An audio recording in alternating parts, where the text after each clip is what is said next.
ये मैंने क्या कर दिया? मेरा हस्त गुरुदेव पर उठ गया।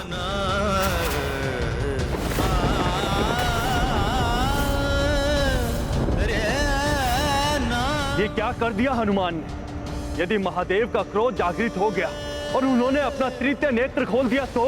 और शिव जी के तृतीय नेत्र खोलने का अर्थ है हनुमान की मृत्यु और सृष्टि का महासंहार। मेरे प्रहार से भोले बाबा इतने क्रोधित हो जाएंगे, ये तो मैंने सोचा ही नहीं था। युद्ध का परिणाम कभी कभी इतना अनर्थकारी होता है कि उसकी कल्पना भी नहीं की जा सकती, और जब उसका परिणाम सामने आता है तो तब तक बहुत विलंब हो चुका होता है। भोले बाबा मुझे जो भी दंड देंगे हनुमान को सहर्ष स्वीकार होगा।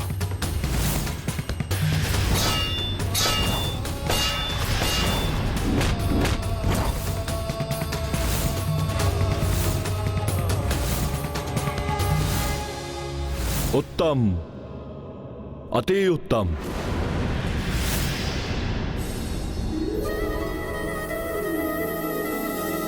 मेरे प्रभु को क्या हो गया?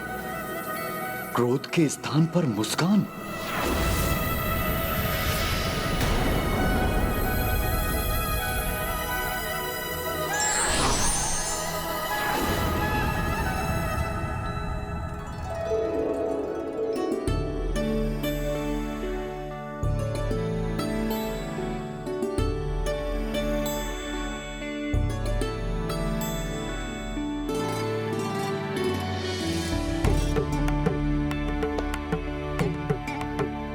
अद्भुत, अद्भुत हनुमान, क्या प्रहार था!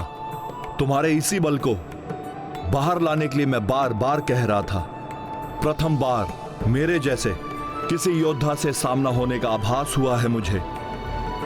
अब गर्व है मुझे अपने शिष्य हनुमान पर।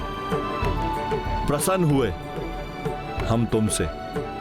गुरुदेव की प्रसन्नता शिष्य को शक्ति एवं ऊर्जा से भर देती है भोले बाबा।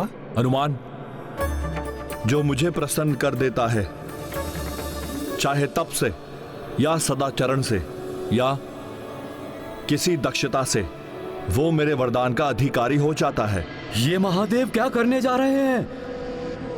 मेरे शत्रु को वरदान?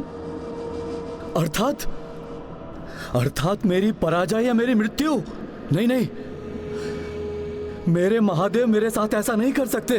कहो हनुमान, क्या वरदान चाहिए तुम्हें? एक नहीं, 2 वरदान मांग लो। एक तो अपने पिता को अपने शौर्य प्रदर्शन से प्रसन्न करने का वर, और द्वितीय गुरु से प्राप्त शिक्षा के सदुपयोग का वर। ये तो अकल्पनीय घटना घटित हुई है। प्रचंड क्रोध की ज्वाला के स्थान पर वरदान की शीतल वर्षा। अच्छा है, अनर्थ का भय टल गया, युद्ध समाप्त हो गया। किंतु स्मरण रहे, युद्ध रोकने के अतिरिक्त कोई भी अन्य वर मांग सकते हो,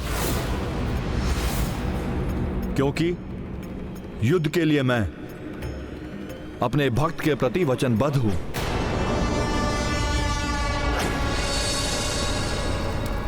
ये क्या हो रहा है स्वामी? कभी महादेव और हनुमान के मध्य गुरु शिष्य की मर्यादा दिखाई देती, तो कभी पिता पुत्र का प्रेम, तो कभी शत्रु भाव। वरदान भी एक नहीं 2, और ये युद्ध भी नहीं रोकेंगे।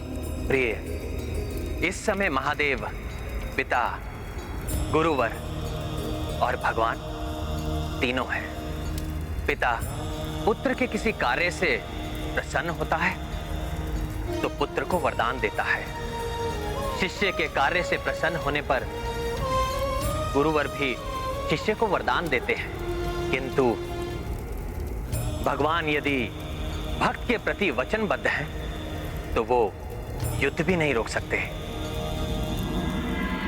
मेरे समर्पण, मेरी श्रद्धा एवं मेरी भक्ति का उपहास है ये। नहीं नहीं, हनुमान को कोई अधिकार नहीं है वरदान पाने का। नहीं।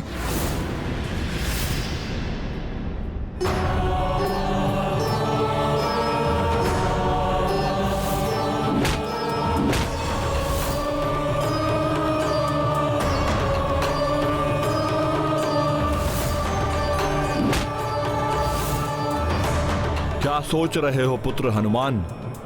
कहो, क्या इच्छा है तुम्हारी? प्रभु, यदि आप सत्य में ही मुझे वरदान देना चाहते हैं तो पुष्कल को जीवित करने एवं राम काज में घायल हुए सैनिकों आदि के उपचार करने का मुझे उपाय बताइए। हनुमान, वरदान तो तुम स्वयं के लिए मांग सकते हो, फिर तुम इसे किसी अन्य के लिए व्यर्थ क्यों कर रहे हो? भोले बाबा, भक्त को यदि भगवान मिल जाएं, तो उसे और क्या चाहिए? मेरे प्रभु श्री राम मुझे मिल गए, और जो श्री राम का हो जाता है उसकी चिंता तो स्वयं श्री राम ही करते हैं। इसलिए यदि आपके वरदान से किसी अन्य का भला हो जाए, आहत को जीवन दान मिल जाए और पिता को पुत्र मिल जाए, तभी वरदान की सार्थकता होगी। परोपकार, विनम्रता और निस्वार्थ भावना, इन्हीं गुणों ने तो तुम्हें श्रेष्ठ भक्त बनाया है हनुमान। यदि यही तुम्हारी प्रथम कामना है तो इसका उपाय साधारण ही है, जो तुम स्वयं भी जानते हो। स्मरण करो, लक्ष्मण जब शक्ति प्रहार से अचेत हुए थे, उन्हें कैसे सचेत किया था तुमने? संजीवनी बूटी। हाँ हनुमान, पुष्कल एवं सैनिक संजीवनी बूटी से सचेत हो जाएंगे, किंतु उसके लिए तुम्हें द्रोणागिरी से संजीवनी बूटी लानी होगी। ये तो सब किया हुआ व्यर्थ हो जाएगा। धन्यवाद भोले बाबा इस मार्गदर्शन के लिए। अब द्वितीय वरदान। ये मेरे प्रति अन्याय है। आप युद्ध करते करते वरदान कैसे देने लगे? न्याय अन्याय की परिभाषा में ना ही पड़े तो उचित होगा। इतना जान लें कि ये कोई शांति समझौता नहीं है।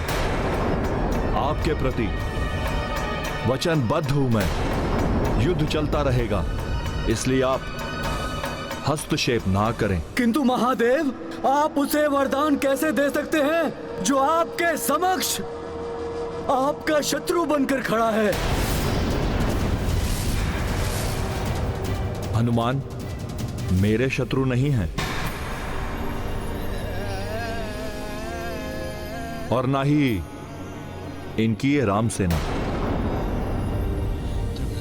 प्रभु, बस ये प्रतिद्वंदी है इस युद्ध में, अन्य तो सभी मेरे पुत्र हैं। किंतु हनुमान मेरे पुत्र, मेरे शिष्य एवं मेरे भक्त भी हैं। तुमने मुझे भक्ति से प्रसन्न किया और हनुमान ने मुझे शक्ति से प्रसन्न किया है, और जो मुझे प्रसन्न करे उसे मुझसे वरदान पाने का अधिकार है। हनुमान, मेरी सेना महाराज वीरमणि के नियंत्रण में उनकी रक्षा के लिए रहेगी, परंतु मैं तुम्हारे लौट कर आने और इन सबको सचेत करने तक पुष्कल और अन्य सभी की रक्षा करूंगा। इस प्रकार तो सब कुछ उलट जाएगा। मैं ऐसा नहीं होने दूंगा। आज्ञा गुरुदेव, प्रणाम। माता पार्वती भी प्रसन्न हो गई होंगी। पुत्र हनुमान, तुम्हारी माता के दिए हुए संस्कारों ने ही तुम्हें गर्व करने योग्य बनाया है। मुझे पुत्र हनुमान पर पूर्ण विश्वास है। वो किसी को कोई हानि नहीं पहुंचने देंगे। वो सबको सचेत एवं स्वस्थ कर देंगे। ये शांति कुछ ही समय के लिए है। महादेव ने पूर्णतः युद्ध नहीं रोका है। जैसे ही हनुमान सबको स्वस्थ कर देंगे, महादेव पुनः महाराज वीरमणि के पक्ष में खड़े हो जाएंगे। मैंने महादेव को बुलाया और महादेव नहीं नहीं नहीं। तुम्हारे बुलाने से क्या होता है? अपने पुत्र के पक्ष में खड़े हैं वो, तुम्हारी रक्षा करने आए और अब तुम्हारे विरुद्ध ही खड़े हो गए। मैंने ही उन्हें चतुराई से अपने साथ मिला लिया।